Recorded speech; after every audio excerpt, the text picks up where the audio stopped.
teman-teman, untuk kalian yang belum subscribe di channel ini, tolong di subscribe dulu ya, biar kita tetap semangat bikin videonya. Oke?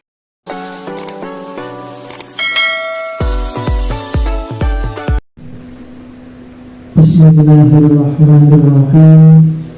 Wa qad hajara awwalul alawiyyina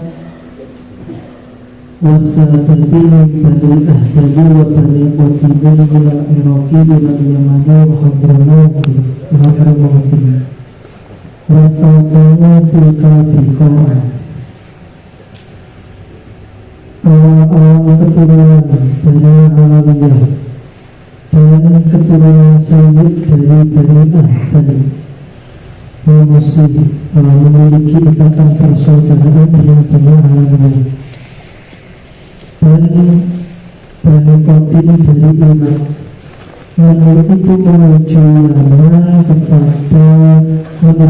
yaitu tepatnya di kota Hadramawt, dan mereka menetap di kota itu. Pemasyurun yang kasuruna fil ardi ta'ala. Kemudian dari satu titik kota itu mereka tersebar ke berbagai belahan bumi dari tahun ke tahun. Waqad dzakara al-masadiru ma yata'allaqu bihadil asri asyai'ul kafirin, dan referensi-referensi yang berkaitan dengan kelompok ini itu telah disebutkan banyak sekali. Wa mimma ja'a fi ma'fi da'irati ma'arifil bustani annal ahdaya usratun yamaniyatun yarqa nasabila ila Ali bin Abi Thalib. Sebagian keterangan yang disebutkan dalam Dairatul Ma'arifil Bustani bahwa keluarga Ahdan adalah keluarga yang berasal dari keluarga yang berbangsa Yaman, yang jika ditarik nasabnya ke atas itu akan bersambung kepada Sayyidina Ali bin Abi Thalib. Qadimah jadduha Muhammadun Sulaiman minal Iraqi fi hududi sanati thalathinatin wa arba'in. Kakak mereka yaitu Sayyid Muhammad Sulaiman itu datang dari kota Irak sekitar tahun tepatnya tahun 340 Hijriah atau perkiraan tahun 340 Hijriah atau tahun 951 Masehi. Wa nazala quryatul murawa'ata di balai baitul faqih, dan mereka tinggal di desa Murawa'ah, yaitu di arah baitul faqih. Sunan Basara masuk hatta nazala ba'duhu wa kisilani wa fakhriyati wa zakinati wa abdiyati Usaini. Kemudian mereka keturunan-keturunannya menyebar hingga ulama sebagian di antara mereka tinggal di Wadi Siha, Wadi Fakhriyah, Wadi Zati, dan Wadi Abdul Husain. Manakala ba'dul ila Hadramawt, dan sebagian lain itu berpindah ke kota Hadramawt.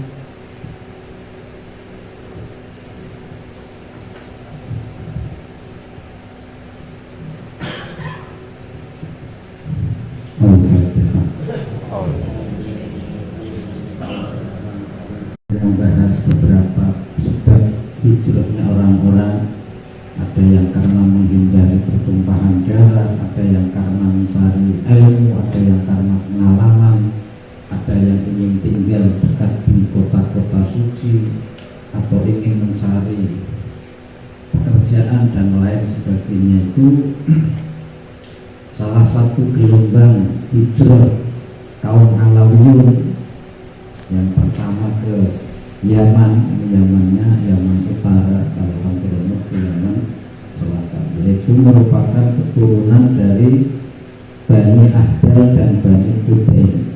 Ini mereka mengungsi dari Irak, menghindari kekejaman Muawiyah, menghindari maksudnya dinasti Muawiyah, menghindari kekejaman yang terjadi fitnah di mana-mana ketika Ahlul Bait menjadi sasaran-sasaran pembunuhan atau sasaran kebencian karena dianggap saingan-saingan politik. Mengapa Ahlul Bait itu selalu terusir? Ya, yang pertama mengikuti datunya Rasulullah dari Mekah hijrah ke Madinah. Ahlul Baitnya dari Madinah hijrah ke Irak atau Karbala. Demikian selalu seperti itu karena penguasa selalu memandang Ahlul Bait ini punya magnet apa, selalu dia itu di mana-mana banyak yang mendukung. Bikin pengajian misalnya ya selalu ramai, menggerakkan sesuatu ya selalu ramai, sehingga kadang dalam tanda kutip para politisi menganggap ini kekuatan yang harus dihanguskan, kekuatan yang harus diratakan.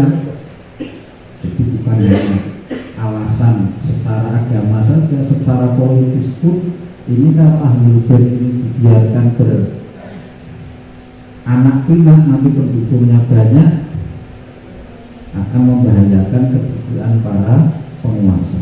Padahal belum tentu para Ahlul Bait atau para zuriyah Nabi itu tertarik dengan kekuasaan, tetapi orang punya kedudukan selalu membaca situasi.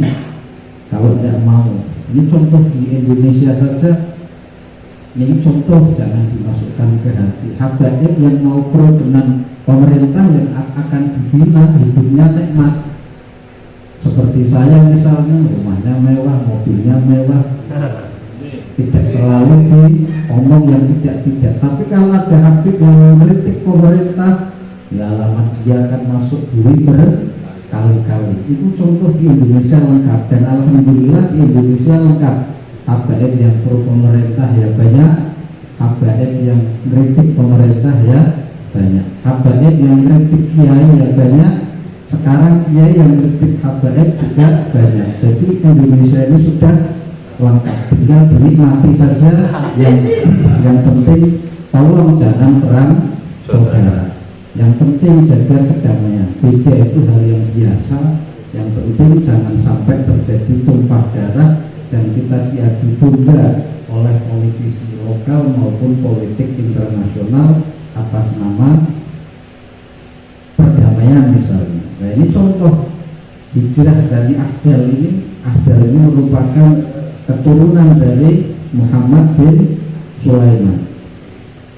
Ini datang ke Yaman pada gelombang yang pertama, yaitu keturunan dari Muhammad Sulaiman bin Ubaid bin Isa bin Alwi bin Muhammad bin Hamham bin Hasan bin Husain bin Ali bin Musa bin Ja'far Az-Zaki bin Imam Ali Al-Abi bin Muhammad Al-Jawad bin Imam Ali Ridho bin Musa Al-Kazim bin Ja'far Shadiq. Berarti jalur dari Syekh Musa Al-Kazim atau jalur Kazim. Adapun Bani Qudain ini pertama disebut Qudain di Indonesia jarang. Bani Qudain atau Bani Ahdal di Indonesia, Ahdal ini biasanya di dalam ilmu sanad ada Abdurrahman Al-Ahdali misalnya dari Syekh Yasin, kemudian dari gurunya sampai Syekh Sulaiman. Ahdal itu terkenal di dalam ilmu sanad bangsa Ahdal itu, sehingga terkenal Baitul Faqih, rumahnya orang yang memiliki kepahaman. Kemudian kalau Al-Qudain ini keturunan dari Husain bin Yahya bin Salim bin Abdullah bin Husain bin Ali bin Husain bin Idris bin Ja'far Az-Zaki bin Ali Al-Hadi bin Imam Muhammad Al-Jawad bin Ali Ridho bin Musa Al-Hadi. Berarti Bani Kudain dan Bani Ahdal ini merupakan dua rumpun saudara yang bersambung kepada Imam Musa Al-Hadi. Kemudian Jatawi daerah Ma'arif Al-Bustani, di dalam catatan kitab Ma'arif Al-Bustani, Al-Ahdal ini sebuah keluarga yang nasabnya sampai kepada Sayyidina Ali. Tadi telah saya sebutkan datuk mereka Muhammad Sulaiman, kemudian Yusuf Al-Qutaimi datang dari Irak pada akhir tahun 340-an Hijriah, atau kalau di Masehi 1951 Masehinya, dan tinggal di kampung Al-Murawwa'ah. Murawwa'ah itu daerah Yaman Utara. Kemudian keturunannya menyebar hingga sebagian mereka menetap di Wadi Siham, Wadi Fahriyah, Zabid, Abiyad Husain. Kemudian ada sebagian dari mereka yang berpindah ke Hadramaut. Berarti yang datang ke Yaman Utara pertama ini Bani Ahdal dan Bani Kudain yang berhijrah dari Irak. Ini yang bersambung kepada Imam Musa Al-Kazim. Adapun gelombang awal yang hijrah dari Irak ke Yaman atau Hadramaut berarti Yaman Selatan, ini kan Yaman apa? Utara, yaitu Ahmad bin Isa Al-Muhajir, seperti diterangkan oleh Syekh Murtadha Az-Zabidi dalam kitab Ar-Rawdul Jali. Coba terus dibaca itu Ahmad bin Isa. Bismillahirrahmanirrahim. Qala al-musannifu rahimahullahu ta'ala wa nafa'ana bihi wa bi'ulumihi bidaril amin. Bismillahirrahmanirrahim. Hijratu Ahmad bin Isa ila Hadramaut Mauta. Hijrahnya Ahmad bin Isa ke tanah Hadramaut. Qala Syekh Syarif Al-Ubaidili, Imam Syekh Syarif Al-Ubaidili berkata, hajara al-Syarifu Ahmad bin Isa al-Nabib من المدينة إلى البصرة في العشر الثاني من القرن الرابع الهجري. Syarif Ahmad bin Isa al-Nagib hijrah dari Madinah ke Basrah di tahun fil ashri saniyah min al-qarni rabi' al-hijri, 10 kedua dari abad ke-4 Hijriah. Wa kharaja minha, beliau keluar dari Madinah. Wa waladu Abdullah ila al-Masyriq, beliau dengan putranya yang bernama Abdullah pergi ke Masyriq.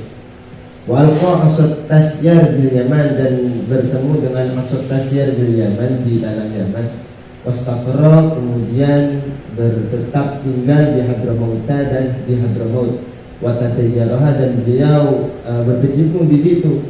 Wasakana Madinah Tarim ayyam, dan beliau bertempat tinggal di kota Tarim beberapa hari. Summa nazala bil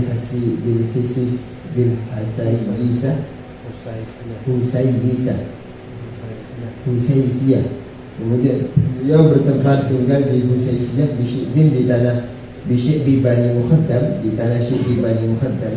Ala nafsi marhalati min Tarim al-Qura, atas separuh marhalah dari Tarim yang telah disebutkan. Wasakana waladu di Tarim, dan putranya bertempat tinggal di tanah Tarim. Wasanifasilu akbahu batnan batnan, dan kami akan memperincinya setelah ini sedikit demi sedikit. Wanati bidikri furu'ihim, dan kami akan menjelaskan furu'-furu' beliau semua, keturunan beliau semua, far'an sedikit demi sedikit.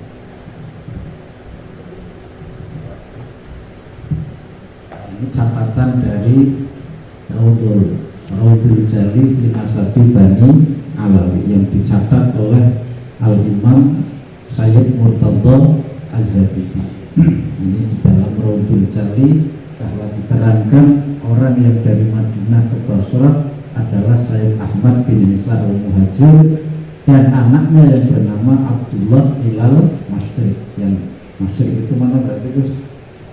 Ke daerah timur menuju ke Yaman. Wa alqa Asad Tasyar bil Yaman, lalu sampailah perjalanannya. Ini kalau bahasa Arab ini peribahasa alqa Asad Tasyar ini perjalanannya sampai di negeri Yaman, lalu tinggal di Hadramaut, berkecimpung di situ kemudian dia meninggal di Usaisiyah atau Usaisah. Ini menurut catatan yang nyusun kitab Ithafus Sadatul Muttaqin, syarah daripada Ihya Ulumuddin. Kemudian ketika informasi dari Sayyid Murtadha Az-Zabidi ini diragukan, ya silahkan. Memang di kitabnya Rawdul Jalil, anaknya Sayyid Ahmad itu namanya Ubaidillah. Sekarang kan yang ramai ditanyakan Ubaidillah itu ada kitabnya apa enggak? Ada keterangannya apa enggak? Banyak keterangannya. Anak daripada Ubaidillah. Ini beliau ikut di dalam perpindahan itu dari Madinah, dari Basrah, maksudnya dari Irak menuju ke Yaman. Wa waladuhu Abdullah. Jelas itu ditulis oleh Sayyid Murtadha Az-Zabidi di dalam Ar-Rawdul Jalil. Andaikan dibilang bahwa Sayyid Murtadha ini kan tahunnya nggak ngalami daripada peristiwa yang terjadi yang diceritakan itu. Andaikan yakul ziyadatul fiqh maqbulah, andaikan itu merupakan keterangan tambahan dari Sayyid Murtadha Az-Zabidi, dan Sayyid Murtadha Az-Zabidi ini juga seorang ahlul bait, keturunan baginda Nabi Sallallahu Alaihi Wasallam. Orang Jawa yang pertama berguru kepada beliau Mbah Abdul Manan di Ponorogo. Mbah Abdul Manan punya murid dan anak belum tentu murid belum tentu anak. Tapi ada orang yang beruntung jadi murid ayahnya, karena ayahnya seorang yang alim seperti Mbah Kiai Abdullah bin Abdul Manan. Mbah Abdullah, riwayat kitabnya diberikan kepada Syekh Mahfud bin Abdullah At-Tarmasi. Syekh Mahfud sampai ke guru-guru di Sidogiri, di antara murid Syekh Mahfud Mbah Malik. Mbah Malik punya murid Sayyidul Walid Habib Lutfi. Di sisi lain Syekh Mahfud punya murid Mbah Maksum Lasem. Mbah Maksum punya guru Mbah Yesuki Mas Dedi, itu salah satu guru saya dan beberapa guru-guru yang lain. Jadi orang Jawa yang ngaji langsung kepada Syekh Murtadha Az-Zabidi ini Mbah Abdul Manan. Ini ulama-ulama yang tikoh apa enggak ceritanya? Nah, kalau kita nggak mau percaya dengan mereka, lantas kita mau percaya dengan siapa? Padahal ilmu hadis dengan ilmu nasab itu mulia mana? Saya mau tanya, ilmu hadis dengan ilmu nasab mulia mana? Punya ilmu mulia ilmu hadis, justru ilmu nasab apa nih, maaf, itu di bawahnya ilmu fikih, di bawahnya ilmu nahwu. Oh, dalam tanda kutip itu ilmu nggak perlu nahwu sorot, asal tahu ini dicatat. Makanya orang ahli nasab belum tentu dia ahli fikih. Orang ahli nasab pinter, ada saudara di Cirebon itu sukanya ketingat nasab tetangganya sampai punya buku. Jadi kalau mau cari saudara tanyanya ke dia. Jadi nasabnya orang kampung dia catat, itu ahli nasab. Tapi nggak bisa ngaji, tapi nasab apa saja dia bisa apa. Jadi jangan heran dengan orang yang ahli nasab. Lalu pendapatnya orang yang ilmunya di atas ahli nasab lalu kita tolak, seperti Imam Ibnu Hajar yang mendapat firqah ilmu tasawuf dari Thariqah Ibnu Sina. Nah, ini Sayyid Murtadha Az-Zabidi ini kelasnya muhaddits, bukan lagi ahli nasab. Kalau ilmu nasab itu dalam tanda kutip ilmu agama loh, itu ilmu yang di bawah, bukan ilmu level atas. Mau nggak punya ilmu nasab juga nggak apa-apa. Sama ilmu fikih saja, sama-sama ngaji jurmiyah itu masih tinggi apa? Jurmiyah. Tetapi banyak orang yang menganggap ilmu nasab ini ilmu yang sangat apa? Tinggi. Padahal belajar nasab tidak harus mengerti nahwu soal pasal dia tahu si A bin si B bin si C, maka dia akan bisa menasabkan seseorang. Ilmu hadis saja, ilmu hadis ini kata Imam Suyuti itu dalam mustalahnya wa kullu haitsu hafidun alaihi nas'awil musannifin bijam'ihi khos. Ketika ada seorang yang sudah bergelar hafid lalu mencatatkan hadis di dalam kitabnya bahwa ini sahih, sudah tidak usah ditanya lagi, sudah kita terima saja. Apalagi dia membuat satu kitab khusus yang di dalamnya merangkum hadis sahih, sudah tidak usah ditanyakan ini Imam Bukhari perginya ke sana naik apa, ketemu benar apa enggak, ada kitab sezamannya apa enggak, itu Imam Khomeini meninggalkan kitab dari Rasulullah apa enggak. Lama-lama jadinya sungguh mencari kitab ke barat tidak ketemu. Imam Syafi'i saja pendapatnya banyak berbeda dengan ulama-ulama Syafi'iyah abad 10, padahal katanya sanadnya bersambung kepada Imam Syafi'i. Maka informasi dari Syekh Murtada Az-Zabidi ini bisa kita percaya. Andaikan minta, kalau orang tanya adakah kitab yang sezaman, kalau pertanyaannya adakah kitab sezaman, jawabnya ya ada. Misalnya ini kitab Abnaul Imam di Misra wa Syam, ini tahun berapa terus ditulisnya 400 berapa itu? 478.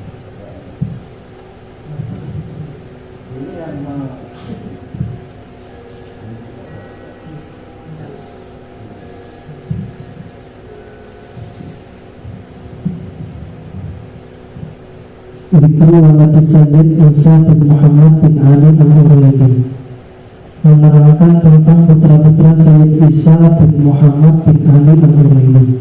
Isa bin Muhammad bin Ali al-Uraidi bin Ja'far as-Sadiq bin bahwa Isa al-Akbar al-Muwaqqab bin Azraq. Sayyid Isa putra dari Sayyid Muhammad, putra dari Sayyid Ali al-Uraidi, putra dari Sayyid Ja'far as-Sadiq. Beliau adalah Sayyid Isa al-Akbar yang dijuluki dengan Azraq. Azraq itu berarti biru, ada warna birunya, warna sujud ini.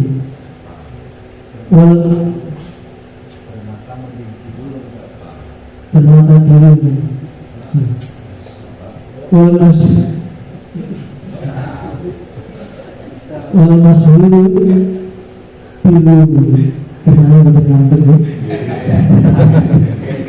yang dikenal juga dengan Isa ar-Rum.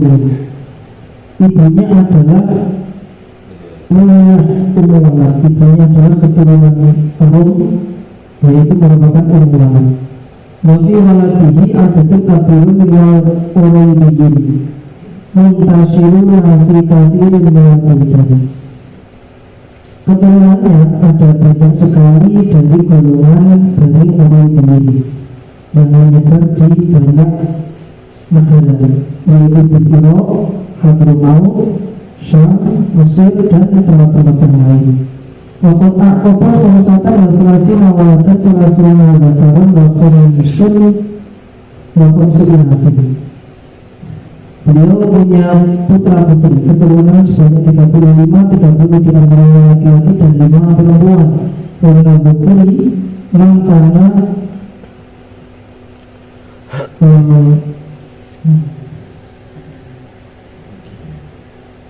mukilan wami'u mangkana mukilan wami'u mangkana mukilan wami'u mangkana amin merubah sahabat. Dari yang laki-laki ada yang putranya sedikit, yang putranya sedikit, ada yang putranya banyak, ada juga yang tidak memiliki keturunan sama sekali. Walakin Abu Sayyid Isa bin Muhammad milik Bani Ahmad bin Isa Asy'ari bin Najib. Karena kafiran jiddan fi Hadramaut wa ba'di biladil muslimin. Lalu arba'u awaqib. Sayyid Isa punya anak yang bernama Sayyid Muhammad yang dikenal dengan Sayyid Ahmad, yang dikenal dengan Sayyid Ahmad al-Muhajir. Beliau punya banyak sekali keturunan di Hadramaut dan sebagian kota-kota orang Islam. Beliau punya 4 putra, yaitu Muhammad bin Ahmad, Abdullah bin Ahmad, Ali bin Ahmad, dan Husain bin Ahmad. Yaitu ada Muhammad, kemudian Abdullah atau yang dikatakan dengan Ubaidillah, kemudian ada yang bernama Ali, kemudian ada yang bernama Husain.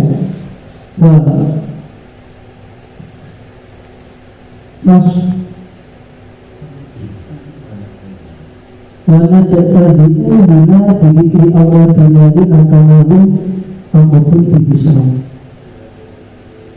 Kemudian kami hanya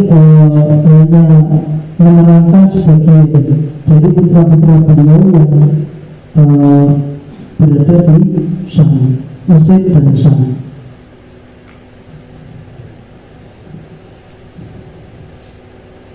Ini kitab sudah ditahqiq oleh nasabahnya Saudi Arabia. Saudi Arabia itu punya nasabah dulu yang terkenal, Sayyid Yusuf bin Abdullah Jamalullah. Dan kitab ini sudah ditahqiq oleh beberapa ulama ahli nasab, Ibnu Sodaqah 1180, Abdul Aun As-Safarini 1188, lalu ditahqiq lagi oleh Muhammad bin Nasr Ibrahim Al-Maqdisi. Ini cetakan 478, berarti selisih sedikit dari masanya Abdullah atau Ubaidillah yang tadi diceritakan di sini, bahwa keturunannya banyak di Hadramaut. Cuma kalau masalah orang berdebat ada kitabnya, ini kitabnya asli apa palsu, ya kita juga bisa tanya lah, kitabmu asli apa palsu, ya tidak ada habisnya. Kalau sekedar ditanya ada kitabnya, enggak ada. Nah kalau kitabnya palsu apa enggak, ya saya tidak punya mesin waktu untuk datang ke tahun 400 Hijriah, kemudian bertemu dengan tokoh-tokoh itu. Yang penting kita percaya bahwa kabar daripada orang-orang yang fikoh ini bisa kita percaya. Coba dicari di sumber ke misalnya Ubaidillah wafat tahun berapa.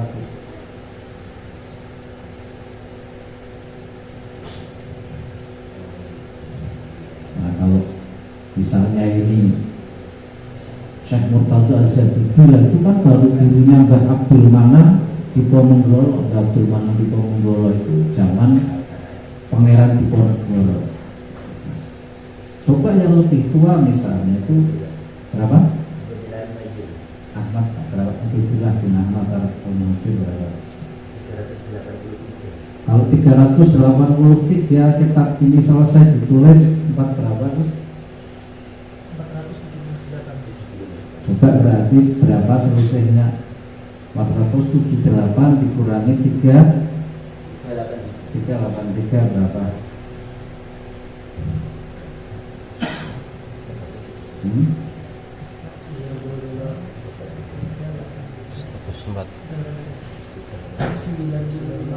Ya, berarti semasa kan? Kan semasa. Masih masuk 100 tahun 95 biasa. Kalau ini selesai ditulisnya 95, berarti dia mencatatnya kan bisa lebih naik lagi. Masa orang mati mau nulis kitab kan? Jadi kalau ada kitabnya enggak, jawabannya ya ada. Lalu urusan orang itu enggak percaya atau gimana, ya itu nanti lain lagi, bahasannya nanti lain lagi. Al-Quran saja orang Islam juga ada yang enggak percaya, katanya Al-Quran yang asli itu sedang dibawa oleh Imam Mahdi. Nanti kalau Imam Mahdi turun, dia mau bikin percetakan menyebarkan Al-Quran yang asli, dan Al-Quran yang kita pegang sekarang itu palsu. Salah satu kepalsuannya di dalamnya ada surat Tabbat Yada Abi Lahab, itu sebagai penghinaan kepada Ahlul Baitnya Nabi. Itu versi orang yang meragukan isi Al-Quran, dan itu bukan orang orientalis, itu bukan orang kafir, itu ya orang Islam. Cuman mungkin alhamdulillah kita belum ketemu dengan orang model itu atau debat dengan orang model seperti itu. Kalau kita debat pembukaan saja, kalau sampai ilmunya tidak cukup sudah kalah. Alif lam mim dzalikal kitabu, dzalika itu isyarat lil bukti apa lil qurbi. Kalau ngaji Arabnya masih standar loh. Dzalika itu isyarat untuk jauh apa untuk dekat? Maka Al-Quran yang asli jauh dibawa oleh Imam Mahdi. Kalau asli ya alif lam mim hadzal kitabu. Sama mau debatnya gimana coba? Nah, jangan mikir kalau kita nggak urusan tentang itu. Walaupun itu nanti ada jawaban. Apapun kalau diperdebatkan ya tidak ada apa habisnya. Kalau pertanyaan standar ada kitabnya enggak? Ya ada. Ada enggak? Nah, misalnya ini yang ditulis Al-Mu'ammar Yahya bin Muhammad bin Qasim Al-Hasani Al-Alawi, ini tahun 400 78 telah menceritakan bahwa keturunan Ahmad bin Isa, berarti dari dua keterangan ini ulama pertengahan misalnya dianggap Syekh Murtadha Az-Zabidi. Kemudian ini ulama yang di abad 3 berarti 400-an apa Hijriah. Ini Syekh Abdul Qadir belum lahir waktu kitab ini dicatat. Atau pendapat ulama-ulama bahwa memang Bani Alawi itu hijrah dari Basrah atau Irak ke Yaman. Ini banyak yang mencatat. Saya rangkum saja yang sudah saya tulis itu ada 60 kitab yang menceritakan tentang Ubaidillah ini anak Ahmad bin Isa al-Muhajir hijrah kemana. Ini baru saya tunjukkan 1, 2, 3. Itu ada 60 kitab. Tapi tolong ini bukan untuk berdebat, ini hanya untuk mengaji pengetahuan saja bahwa orang-orang yang berkata tidak ada ceritanya, tidak ada riwayatnya, tidak ada apanya dari kitab Al-Madkhal ini juga diterangkan bahwa banyak dari Ahlul Bait yang dari Irak berhijrah ke Yaman. Di antara itu tadi Bani Ahdal, Bani Qudain, kemudian keturunan dari Sayyid Ahmad bin Isa al-Muhajir yang bernama Abdullah. Bahkan di dalam pohon nasab ini, misalnya ini Abdullah itu sudah Abdullah itu siapa? Abdullah Urifa bi Ubaidillah bin Tasbih, Abdullah bin Ahmad bin Isa bin Muhammad bin Ali. Urifa bi Ubaidillah bin Tasbih. Jadi Abdullah sama Ubaidillah ini satu. Dialah orang yang diajak oleh Sayyid Ahmad bin Isa al-Muhajir. Anak yang lain tidak diajak. Jadi yang diajak menurut keterangan Syekh Murtadha Az-Zabidi adalah anaknya yang bernama Abdullah yang kemudian hari Urifa bi Ubaidillah. Ini kitab yang disusun bisa pilih sendiri. Belinya di mana? Wong ini bukan kitab antik, di Shopee juga banyak.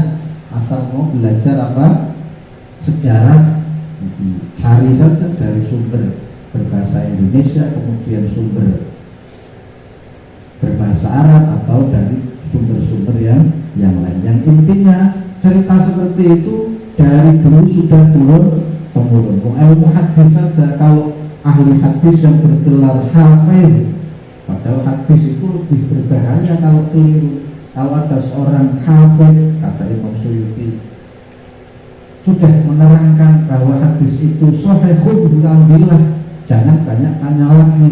Imam Bukhari ini bagaimana, mendapat kitab dari gurunya apa enggak, mendapat kitab dari Imam Humaydi apa enggak, kemudian Imam Humaydi mendapat kitab dari Imam Syafi'i apa enggak, padahal Imam Syafi'inya nanti mendapat kitab dari siapa?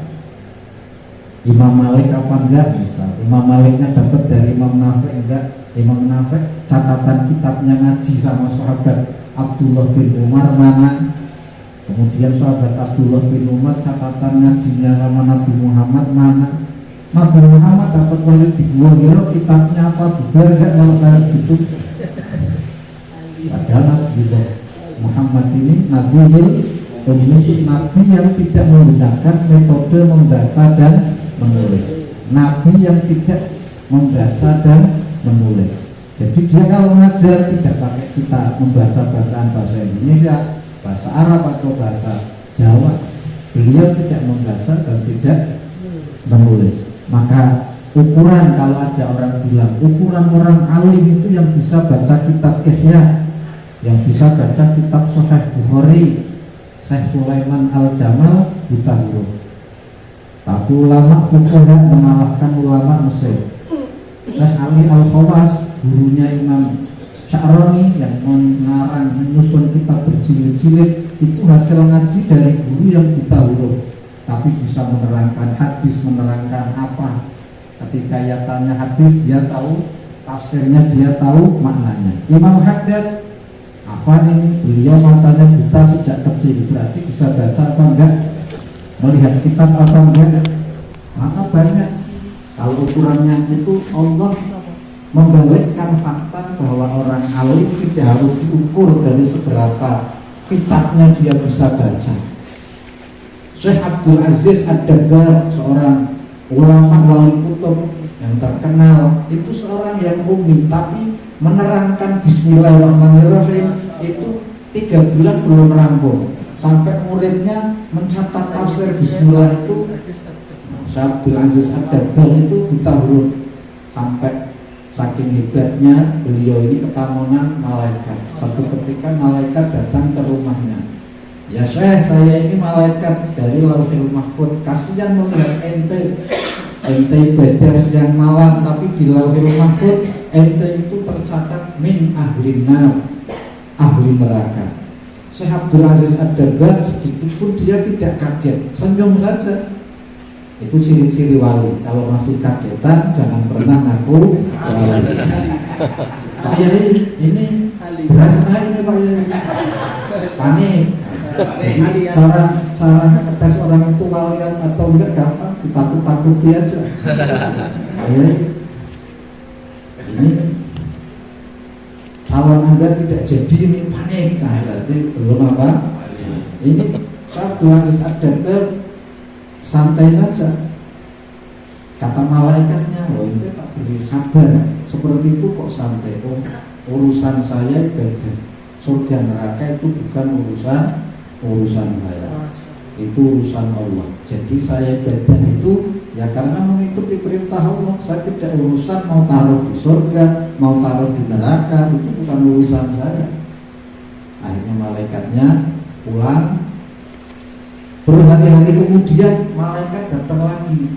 "Ya Syekh, ada kabar gembira." "Apa?" "Sekarang telah rubah di Lauhul Mahfuz kamu min ahli jannah." Ya dia juga biasa saja, tidak gembira. Ketika malaikatnya heran, "Kamu ini gimana? Saya sudah susah-susah minta izin dari dunia langit untuk turun ke dunia, ingin namu ke rumahmu." Karena memang para wali-wali itu kenapa dia tahu wali? Karena ada malaikat yang datang kepadanya. "Nahnu awliyaukum fil hayatid dunya wal akhirah." Al-Qur'annya kan kayak gitu.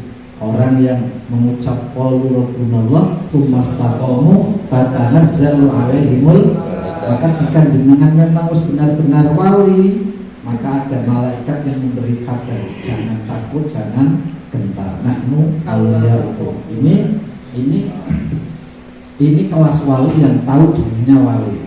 Berarti wali yang kelas tahu dirinya wali. Ada yang wali tapi tidak tahu dirinya wali.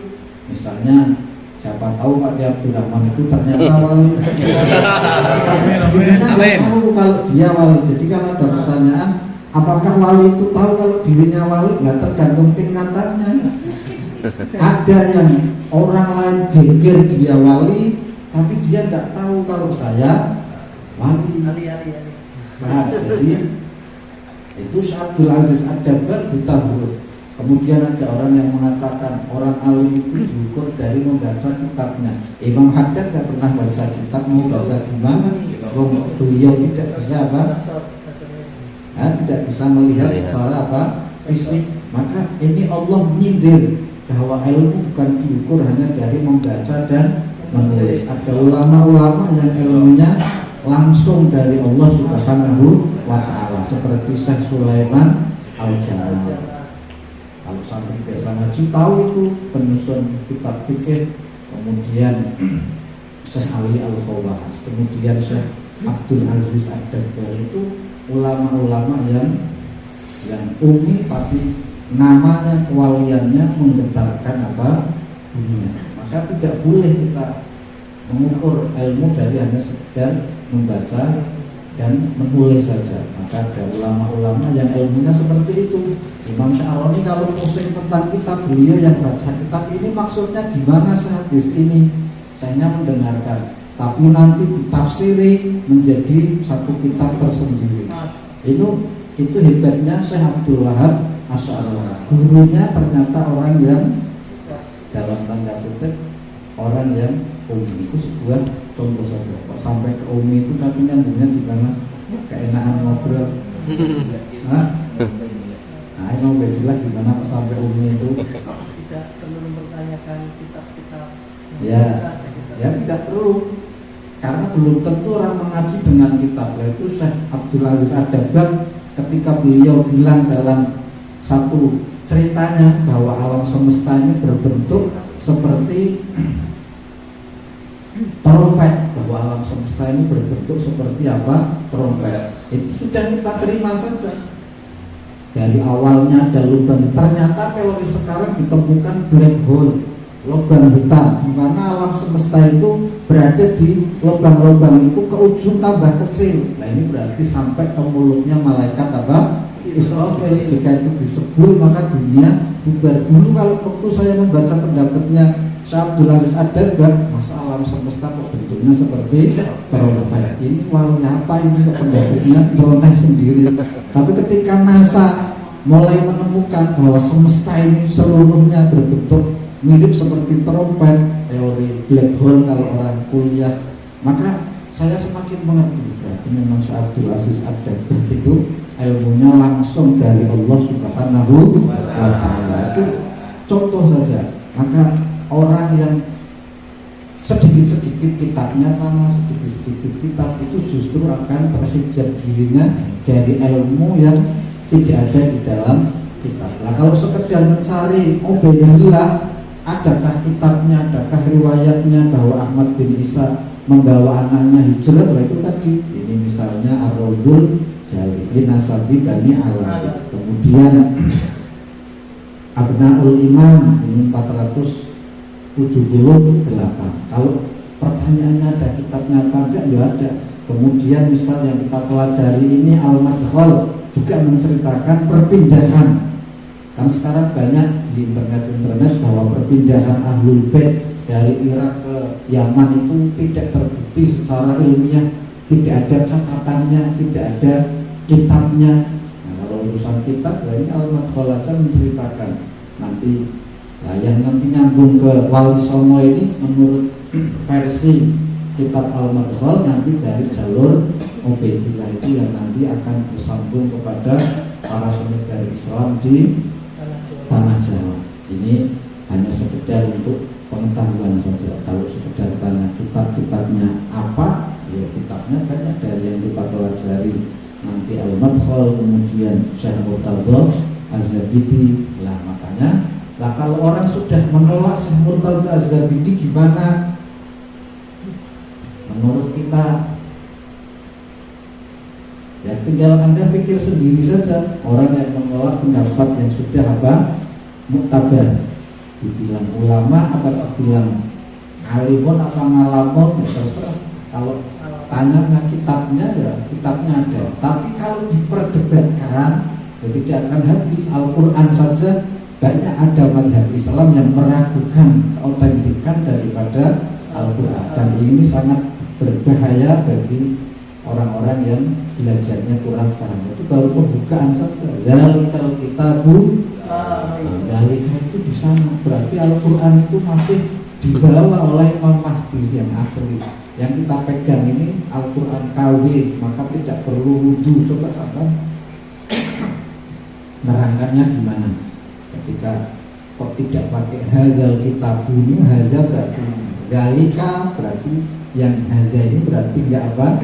Enggak asli. Baru zalika pembukaan, orang sudah bisa mengguncang tentang orisinilitas atau orisinilnya Al-Quran. Dan yang penting kita iman, yang penting kita yakin. Contoh ini contoh, satu ketika biasa di Vatikan itu kalau hari-hari suci kafannya Yesus itu dipamerkan, orang-orang pada ngalah berkah.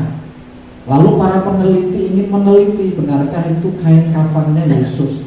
Diambil satu benang. Setelah diambil satu benang, hasil penelitiannya ternyata itu bukan kain pada zaman Yesus, tapi kain kanvasnya Leonardo da Vinci. Itu sudah masyhur. Setelah hasil penelitian para dokter ini diberikan kepada Paulus di Roma, apa jawaban Paulus? Kami mengimani kain ini berdasar keimanan, bukan berdasar ilmiah. Sudah, orang Katolik tetap iman bahwa kain itu kainnya apa? Yesus. Padahal secara ilmiah kain itu kanvasnya Leonardo da Vinci. Paulus tidak kalah ngomong bahwa kepercayaan kami pada kain ini bukan menggunakan akal, tapi menggunakan hati, yaitu keimanan. Pokoknya ente pak ngomong ini kain beli di pasar Senggol umpama, yang penting kamu sudah percaya bahwa kain kuno ini adalah peninggalan siapa? Bapak Yesus Kristus, kata Paulus. Ini contoh saja untuk menghindari perdebatan yang berlarut-larut. Contoh, nah, kitab apapun, misalnya ini kitab 478, ya pasti dicetak tahun 2000 karena laku kan kitabnya dijual. Nah, kalau yang asli dari dulu, ya mungkin sudah dipangan rayap apa-apa lah. Kalau mintanya yang asli, ya kita harus punya mesin apa? Mesin waktu datang ke sana. Jadi kalau pertanyaannya sederhana saja, tidak usah panjang-panjang, adakah kitab semasa Ubaidillah, Ali bin Ubaidillah yang menceritakan atau merekam perjalanan mereka hijrah? Ya ada. Selesai ada. Nah, kalau pertanyaannya ada kitabnya di mana, dicetak tahun berapa, yaitu nanti akan panjang lagi. Yang penting kita sudah mengerti bahwa telah tercatat ada Bani Ahdal, Bani Udaim yang sampai ke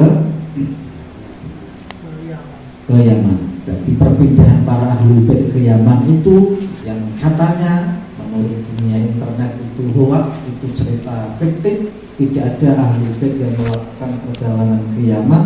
Ternyata setelah kita belajar sejarah, begitu banyak referensi. Cuma ketika sebuah referensi itu dipermasalahkan, ya Al-Quran pun akan menjadi masalah.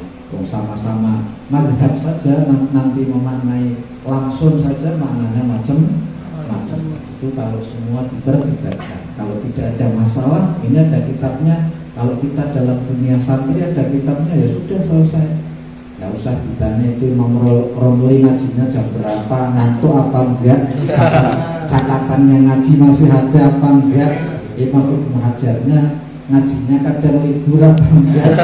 Itu gak ada apa, gak ada habisnya. Kalau sudah ada dicatatkan baik yang berbahasa Indonesia atau bahasa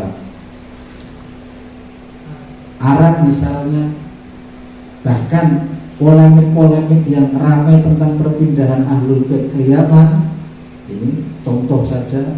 Kalau sekarang orang pada berpegang pada kitab Syajaratul Mubarakah yang katanya di sana tidak mencatat Ubaidillah sebagai anak Ahmad bin Isa al-Muhajir, dan orang-orang itu meminta bukti isbat dari dunia internasional. Ini saya bawa surat dari Iran, dari Sayyid Mahdi Rojai yang kesana minta surat, yang masih saudara bin Yahya Karame pergi ke Iran untuk bertanya tentang ini, dan Iran itu lebih hati-hati tentang masalah Ahlul Bait. Ini ifgat internasional dari Iran misalnya, dan itu yang saya garis bawahi.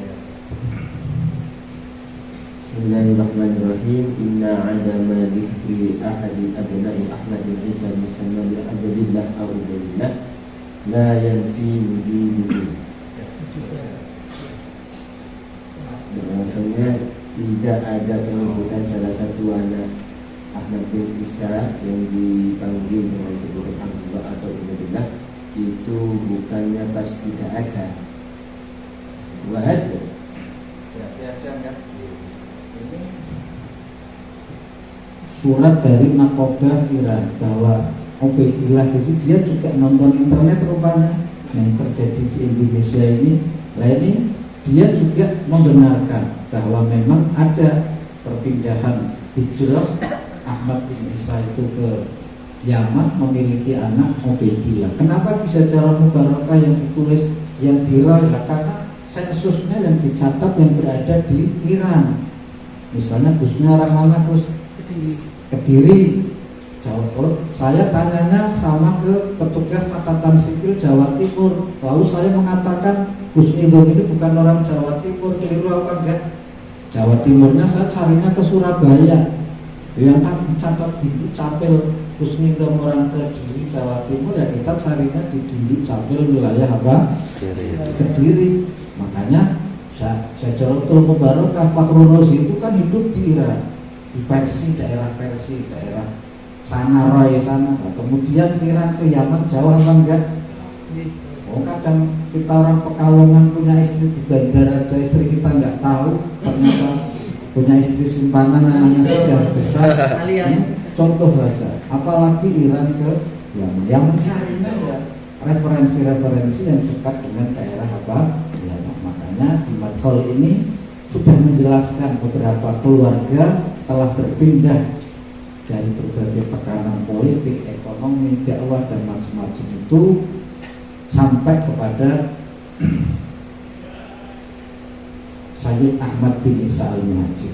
Kemudian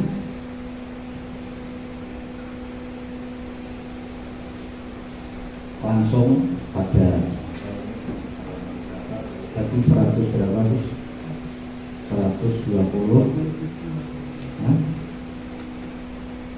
127 para hujat yang berhijrah ke Yaman. Kita sepakat apa enggak? Sepakat bahwa telah ada referensinya. Kemudian ceritakan pada awal abad ke-10 armada-armada Portugis mulai menyerang pesisir-pesisir Hadramut, sehingga banyak orang Hadramut yang ingin berlayar kemudian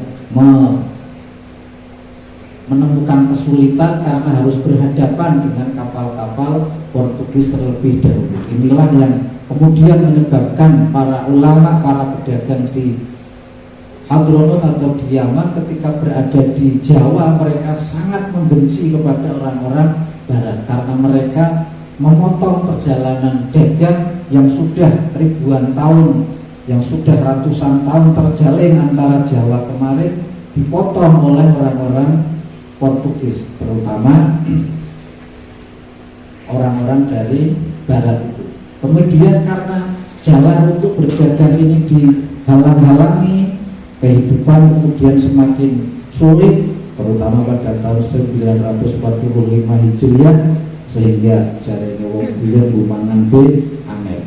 Kejadian-kejadian seperti itu yang menjadikan keinginan orang-orang Yaman untuk keluar dari daerah Yaman untuk memperbaiki nasibnya, terutama orang-orang yang dalam taraf ekonomi yang kurang. Kemudian hijrah-hijrah ke berbagai daerah terjadi dengan gencar pada saat itu, sehingga banyak dari kalangan ahlul bait yang keluar dari Yaman sampai ke Madagaskar, Komoro, Afrika Timur, bahkan sampai ada marga di Hadramut sana yang di sana sudah nggak ada.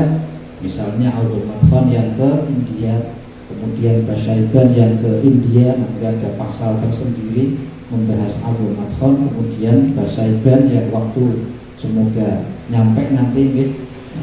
Dengan cara seperti inilah kata kitab ini wa bimithli hadzal usul taqriban dakhala al-Islam ila Jazair Syarqi. Dengan hijrah-hijrah berbagai alasan itulah kemudian orang-orang membawa atau Islam masuk ke pulau-pulau timur jauh. Jadi Islam masuk ke timur jauh, kenapa ketika di sini turun kemudian mengobarkan perang kepada orang-orang Portugis? Memang orang-orang Portugis itu sudah merusak jalan dagang orang-orang Yaman, orang-orang Arab yang sudah terjalin dengan mesra. Jadi sebenarnya urusan orang Portugis dengan orang Arab ini juga banyak faktor kepentingan ekonomi. Maka dahulu ekonomi, sekarang juga semuanya melewati laut. Sekarang saja perang ketika Yaman mencoba menutup lautnya, dunia pada geger karena kalau muter biayanya malah bisa 130 miliar. Tapi kalau lewat Yaman lebih mirip. Maka sekarang Houthi Yaman menutup jalan pelayaran itu menjadi kekacauan dunia. Bisa jadi nanti barang-barang naik, barang-barang bisa mahal karena memang itu jalur dagang yang sudah lama dilalui dan orang-orang Portugis sangat menginginkan menguasai jalur-jalur itu yang dalam tanda kutip mereka akan memperoleh ekonomi yang tanpa harus melalui lobi-lobi dengan orang-orang Arab maupun orang-orang Yaman yang sudah berada di pesisir pantai sejak dahulu. Maka dengan cara hijrah seperti inilah orang-orang Islam sampai ke daerah timur. Kemudian halaman 129, wa mimma yadullu ini terus. Bismillahirrahmanirrahim. Wa mimma yadullu ala aqdamiyatil Islam wujudu maqabir qadimatin minha qabru Fatimah binti Maimun min hibatillah min qurbi min Iran fi Gresik. Dan di antara hal yang menunjukkan atas Islam itu ada sejak dulu, yaitu adanya kubur-kubur lama, kubur-kuburan kuno. Di antaranya adalah kuburannya Fatimah binti Maimun yang ada di Gresik. Al syahidah kita bersedia atas persaksian pernyataan kitabah-kitabah kufi, maka ada wafatuha sanatah 475 atau 495 Hijriah. Tahun wafatnya itu 475 atau 495 Hijriah, bertepatan pada tahun 1101 Masehi. Wa ya'taqidu al-Profesor Setot Ihtimala qawli hadza wajada tajir Arabi, dan menjadi sebuah dan ada salah satu profesor titik-titik meyakini bahwasanya Fatimah binti Maimun itu adalah istri dari pedagang Arab. Walakin al-Profesor Maqwat al-Mukhtas bi'ilmi syawahidil qubur ya'taqidu annaha Arabiyyatun min Yaman. Dan juga salah satu profesor mempunyai sebuah keyakinan juga di ilmi syawahidil kubur, yang mempunyai kemampuan untuk mengetahui syawahidil kubur, juga mempunyai keyakinan bahwasanya Fatimah binti Maimun itu adalah perempuan Arab dari Yaman. Wa minal jaiz an takuna syahidatul qabri majlubah min biladiha au jaa biha lahadarin ba'da dzalik. Dan kemungkinan juga bahwasanya antakuna syahidatul qabri majlubatan min biladiha au jaa bihal hadarin ba'da dzalik. Beliau menyaksi au jaa bihal hadarin ba'da dzalik, atau datang beberapa orang setelah itu. Fa idza kanat asyahidah majlubatan fa hiya dalilun ala wujudi jariyatin min muslimin zaman.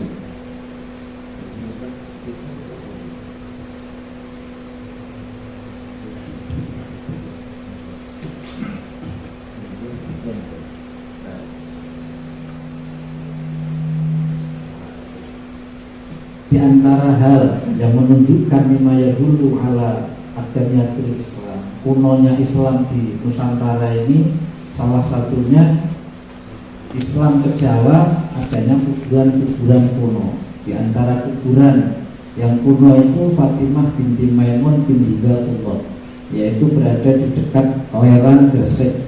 Di atas nisannya tertulis tulisan-tulisan khot kufi. Khot itu kan ada khot Juan Jali, ada khot apa. Jadi kalau kita ziarah ke makam Fatimah binti Maimun, itu tulisan-tulisannya itu dalam aksara khot apa? Khot kufi. Yang tertulis di sana, kalau tertulisnya sekitar tahun 475 Hijriah. Ada yang membaca 495 Hijriah. Tetapi Profesor Stotterhill ini adalah seorang Jan Peter atau Stotterhill, maksudnya Profesor Stotterhill ini seorang arkeolog, yaitu ini maksudnya ahli apa? Ahli arkeologi, yakin bahwa pedagang, bahwa mereka ini adalah makam daripada istri seorang pedagang Arab. Tetapi Profesor Maqwete ini Jean-Pierre Maqwete, peneliti dari Prancis, juga ahli arkeologi, bahwa ia adalah wanita Arab dari Yaman. Jadi yang ngomong bahwa dari Yaman telah terjadi hijrah ke Jawa itu bukan orang-orang sekarang, karena Jen Mokwete dan Paul Rafiese ini kalau kita baca, dia meneliti di Leran itu tahun 1920 ketika masyarakat ramai menemukan situs Fatimah binti Maimun sekitar tahun 1911. Ini bukti bahwa adanya makom-makom orang Arab yang telah berada di sana pada kurun tahun 470-an Hijriah. Ini wafatnya. Berarti kan sebelum 475 harusnya sudah ada kehidupan. Nah, nanti kitab Madkhal ini akan membuka rahasia itu menurut kitab Madkhal ini. Kemudian Paul R, di situ ada tulisan Yaqulu Bawul Revire fi inscription on Fiqh de Leran al Jawa, itu halaman 129. Paul R itu mengatakan dalam inscription on Fiqh de Leran ini bahwa nisan itu dibuat di sana, di Leran, atau pembuatnya adalah orang-orang Arab atau orang Persia yang berlayar jauh dari negerinya, dan dia juga yakin orang-orang Muslim telah menetap di sana. Itu 470. Itu bukti bahwa perpindahan orang-orang dari Arab, dari Persia, dari Yaman telah menuju ke Jawa dengan pelayarannya. Nanti posisi di Leran itu sebagai apa nanti akan kita bahas tentunya pada pasal berikutnya. Kemudian waqala Dr. Hamka, ini adalah masih 129.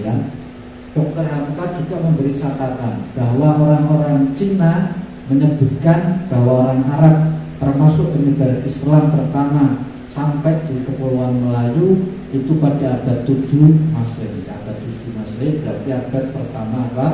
Hijriah, tahun 600-an. Sepakat setelah dilihat dari Profesor Makwete, Stotterheim, kemudian peneliti Barat, bahkan Buya Hamka sendiri, tokoh Muhammadiyah, itu dalam Sejarah Umat Islam jilid 4 yang dicetak di Jakarta tahun 76, beliau mencatat apa yang disebutkan Thomas Arnold Raffles itu, bahwa Islam telah masuk ke Nusantara pada abad pertama Hijriah. Berarti sepakat bahwa Islam masuk ke Jawa memang pada abad-abad awal. Nyatanya 475 ini baru yang ditemukan.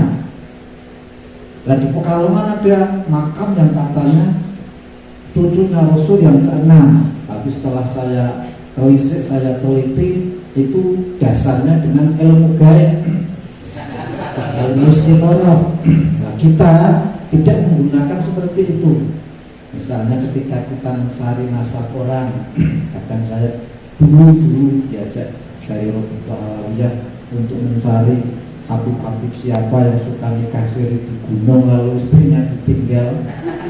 Kalau kita catat itu tidak menggunakan metode mimpi atau metode istikharah. Kita menggunakan metode data. Datanya harus urut. Makanya ini saya bilang kenapa ada Wali Songo itu nanti di sini diakui keturunan Rasulullah, tapi cucunya kok tidak dapat buku dari Robuto Alawiyah karena catatannya kacau.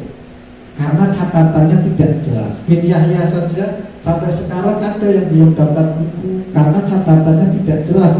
Ini itu Ahmad anaknya Muhammad, apa Ahmad itu mantunya Muhammad, tidak jelas. Alatas pun kalau runtutannya tidak jelas, ya Robuto Alawiyah tidak akan mengeluarkan bukunya. Jadi bukan hanya keturunan Wali Songo saja yang sulit mengurus nasabnya di Robuto Alawiyah. Bani Alawi sendiri kalau catatannya kacau, apalagi sumbernya dari pernah ini contoh, ada orang namanya Maksum dari Pemalang, satu ketika ngaku keturunan Alatas, dari taruhlah bapaknya namanya Salim, tapi nikah siri di Pemalang. Salimnya ini mau ngaku dia anaknya, takut sama istrinya yang di Pekalongan. Akhirnya dia nggak ngaku, terpaksalah kami tes DNA. Jadi kalau ribut tes DNA itu kita sudah menggunakan tes apa?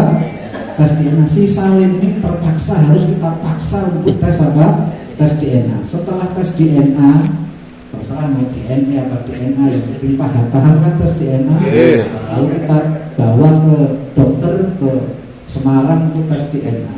Kemudian jawaban dari tes DNA ini, jawabannya DNA Maksum cenderung sesuai dengan DNA Salim.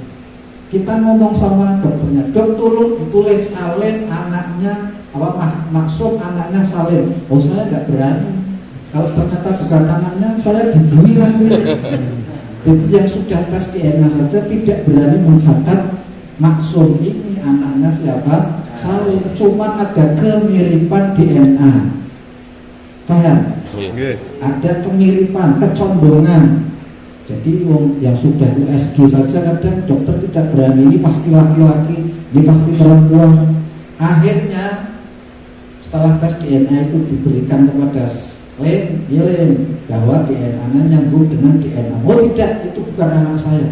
Pokoknya saya tidak mau ngaku karena takut kepada apa? Istri. Yang di Pekalongan itu akhirnya setelah 1 tahun 2 tahun berlalu, tiba-tiba Salimnya laporan, ini saya selalu merasa berdosa, ya sudah saya ngaku pernah menikahi orang Pemalang karena saya tinggal pergi, dia memang anak saya dan sekarang istri saya sudah menerima. Jadi tes DNA itu tidak bisa dibuktikan untuk menentukan nasab. Wong ada kasus artis saja yang DNA-nya sudah nyambung, tapi di pengadilan dia ngotot tidak ngakui, ya dia menang karena tes DNA bukan sebagai bukti, hanya sebagai penguat saja. Nah kalau kita yang mukir nggak mau ngaku, ya mau disetrum mau dipukul kita nggak mau ngaku, ya ini jangan digunakan untuk alat dulu. Nanti sampai menghamili orang, DNA nyambung tapi di penjara dipukul, dihajar. Tetap saya tidak pernah memperkosa wanita itu, ya tetap pengadilan tidak akan bisa berbuat apa-apa. Jadi DNA itu biasanya digunakan di dunia hukum untuk menekan orang agar mau mengakui. Seperti kasus Salim itu karena tidak masuk ke pengadilan, ya kitanya nyerah, tidak bisa mengeluarkan buku.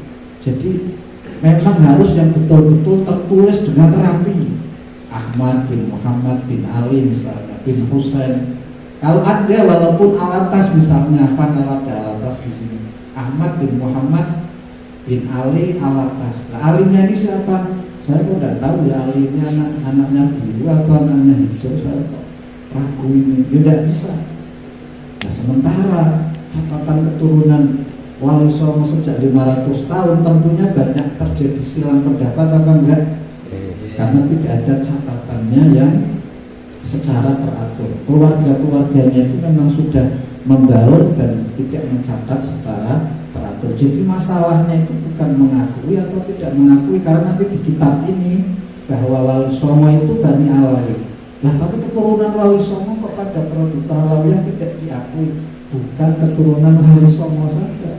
Ada itu Wali terus 2000 karena dulu simbahnya ini mungkin terlalu ingin jadi wali, tidak mau terkenal kholwat. Nah, 2000 keturunannya tidak bisa bikin buku karena terjadi silang pendapat di antara keluarga Alibrus itu sendiri. Alatas yang tidak bisa ngurus bukunya ya ada yang sampai sekarang Alibrus kalau ketemu saya ini Alibrus apa kok bukunya tidak jadi masalah itu.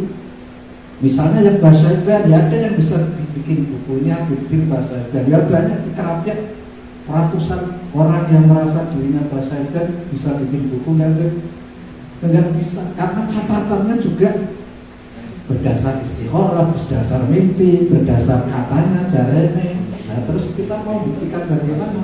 Ini contoh saja yang menjadi permasalahan. Jadi kadang orang ini pada salah paham karena ada momen seperti ini, ya kita terangkan bahwa nasab Durrahul Alawiyah itu tidak dicatat dengan sembarangan, itu tidak. Maka walaupun sampai memang masyhur simbahnya alatas, tapi ada kesalib satu yang tidak ketemu, ya disuruh dicari. Abdullah bin Thalib misalnya bin Ahmad alatas, tiba-tiba kok Abdullah bin Ahmad alatas, Thalibnya ini keselip, ya harus cari informasi dulu, tolemnya ini keselip di mana kok nggak ketemu itu sama-sama atau sama-sama bin Yahya.